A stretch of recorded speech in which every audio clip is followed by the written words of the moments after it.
Hello students, आज का हमारा टॉपिक है सॉल्वेंसी रेशो। अब सॉल्वेंसी रेशोज़ क्या होती हैं जो हमारी लॉन्ग टर्म फाइनेंशियल साउंडनेस को जज करती हैं। इससे पहले हमने लिक्विडिटी रेशोज़ किया था। Liquidity ratio short term financial soundness को देखती हैं कि मतलब बिजनेस अपनी शॉर्ट टर्म लायबिलिटी पे कर सकता है या नहीं। बट जो सॉल्वेंसी रेशोज़ होती हैं वो लॉन्ग टर्म को जज करती हैं कि लॉन्ग टर्म लायबिलिटीज़ बिजनेस पे कर सकता है या नहीं। तो ये मेनली हमारी 3 टाइप्स की हैं: debt equity ratio, total asset to debt ratio and proprietary ratio. तो हम सबसे पहले करेंगे debt equity ratio. Debt equity ratio क्या होती है? ये रेशो जो है ये रिलेशनशिप है between debt and equity. Debt means long term debt and equity means share holder funds. इनके बीच का रिलेशन शो करती है। अब लॉन्ग टर्म डेट्स हम कैसे कैलकुलेट करते हैं? सबसे पहले हमने क्या लेना है, इसमें डिवेंचर्स वगैरह क्वेश्चन में दिए हुए हैं, लॉन्ग टर्म लोन्स दिए हैं, लोन्स फ्रॉम फाइनेंशियल इंस्टीट्यूशन दिए हैं, इसके अलावा बॉन्ड्स वगैरह दिए हैं। तो आपने जो है लॉन्ग टर्म डेट्स में ले लेने हैं।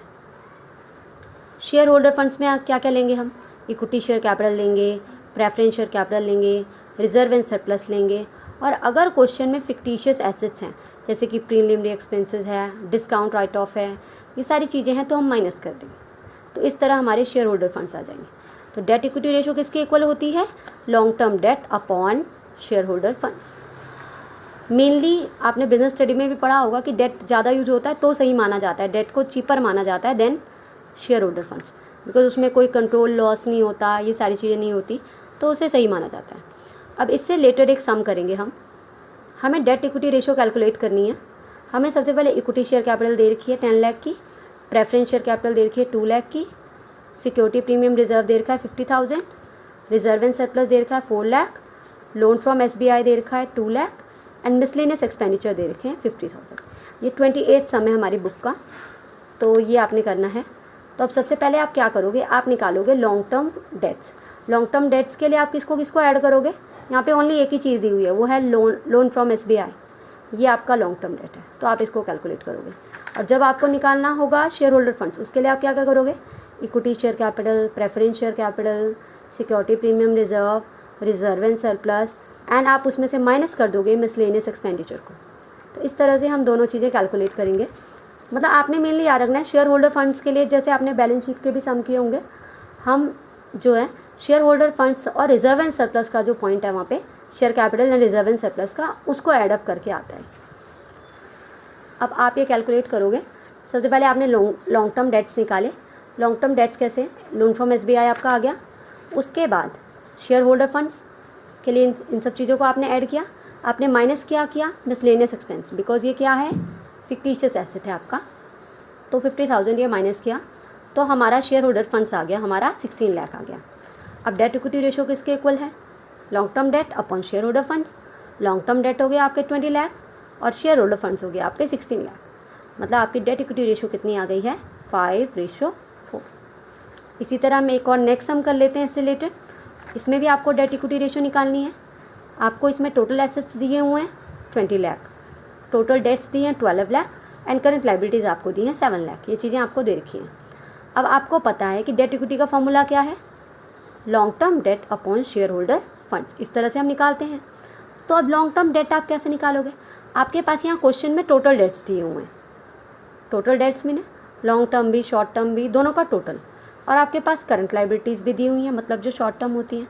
तो आप टोटल डेट में से करंट लाइबिलिटीज़ को माइनस कर दोगे तो आपका क्या आ जाएगा? Long term date. Long term date किसके इक्वल है? टोटल डेट माइनस आपकी जो करंट लाइबिलिटीज़ हैं वो माइनस हो जाएंगी। तो 5 लाख आपका लॉन्ग टर्म डेट आ गया। तो ये हमारा आ गया लॉन्ग टर्म डेट। इसके बाद हम कैलकुलेट करेंगे share holder funds.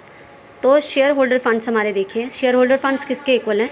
Total assets में से आप डेट को माइनस कर दोगे तो भी आ जाएगा, क्योंकि एक साइड आपके पास एसेट साइड का टोटल है, फिर टोटल डेट में आपके पास करंट लाइबिलिटीज़ और आपके पास लॉन्ग टर्म डेट का टोटल है। तो उसके अलावा लाइबिलिटी साइड पे क्या होता है? शेयर होल्डर फंड्स ही होते हैं। तो शेयर होल्डर फंड्स हमारे इनको माइनस करके आ गए 8 लाख। अब आपने निकालना है date equity ratio. Debt equity ratio आपके किसके इक्वल है? डेट इक्विटी रेशो किसके इक्वल है आपके?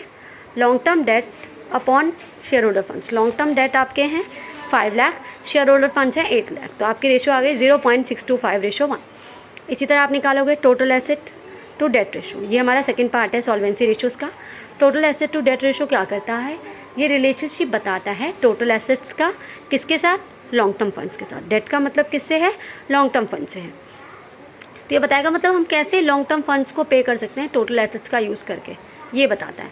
अब टोटल एसेट्स आपके किसके बराबर हैं, fix assets, current assets. But यहाँ पे आपने क्या नहीं लेना, आपने यहाँ पे फिक्टिशियस एसेट्स को नहीं लेना, फिक्टिशियस एसेट्स को आपने नहीं लेना। अब लॉन्ग टर्म डेट्स किसके बराबर है, डिवेंचर्स, लॉन्ग टर्म लोन्स, ये हम पहले पढ़ चुके हैं। लॉन्ग टर्म डेट हम पहले भी कर चुके हैं, ये किसके इक्वल है, टोटल एसेट्स, ये हो गया। तो रेशो कैसे आएगी आपकी total asset to debt ratio, total assets upon long term debts. अब इससे रिलेटेड हम एक सम करते हैं। टोटल डेट आपका है 15 लाख, करंट लाइबिलिटीज़ आपकी हैं 5 लाख, कैपिटल एम्प्लॉयड है 15 लाख। आपने निकालनी है एसेट टू डेट रेशो। अब आपको दो चीज़ें चाहिए, एक तो आपको चाहिए लॉन्ग टर्म डेट, दूसरा आपको चाहिए टोटल एसेट्स। अब लॉन्ग टर्म डेट पे आप कैसे निकालोगे, आपके पास टोटल डेट दिए हैं, उनमें से आप क्या माइनस कर दोगे, करंट लाइबिलिटीज़ को। तो करंट लाइबिलिटीज़ है 5 लाख और टोटल डेट है 15 लाख, आपका 10 लाख के आ गया लॉन्ग टर्म डेट। अब आपके पास कैपिटल एम्प्लॉयड दिया हुआ है, आपको पता होगा कि मतलब जो कैपिटल एम्प्लॉयड है वो दो तरीके से निकलता है। कई बार हम क्या करते हैं, total asset from asset side हम क्या करते हैं, टोटल एसेट्स में से करंट लाइबिलिटीज़ माइनस कर देते हैं। इसी तरह शेयर होल्डर शेयर कैपिटल मतलब लाइबिलिटी साइड से भी निकलता है। तो अब आपके पास यहाँ पर total assets minus current liabilities, capital employed आपका 15 लाख है, टोटल एसेट्स हमें पता नहीं है, करंट लाइबिलिटी 5 लाख है। तो ये माइनस का 5 लाख इधर प्लस में आ गया, आपके जो टोटल एसेट्स हैं वो आपके आ गए कितने, 20 लाख आपके टोटल एसेट्स आ गए। तो अब total asset to debt ratio किसके बराबर है, total asset upon long term debts. Total assets है हमारे 20 लाख, लॉन्ग टर्म डेट है हमारा 10 लाख। तो total asset to debt ratio हमारी आ चुकी है 2:1। तो स्टूडेंट्स इसी तरह आपने इस टॉपिक के सम करने, इसके बाद हम करेंगे नेक्स्ट वीडियो में हम करेंगे प्रोप्राइटरी रेशो। थैंक्स।